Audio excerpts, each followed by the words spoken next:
Мен Жарқынбаев Нұрмұхамед, 3-ші жалпы орта білім беретін мектептің 7-ші А сынып оқушысымын. Оқуға құштар мектеп жобасы аясында мен сіздерге бір шығарма туралы айтпақшымын. Ал шығарманың аты «Бар болғаны 14 жас». Шығарманың авторы Мәди Айымбетов. Шығарманың өзінде Әбіл деген бала туралы айтылады екен.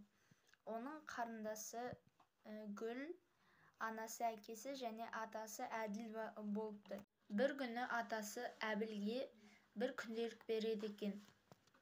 Сол күнделікті ол достарына көрсетеді екен.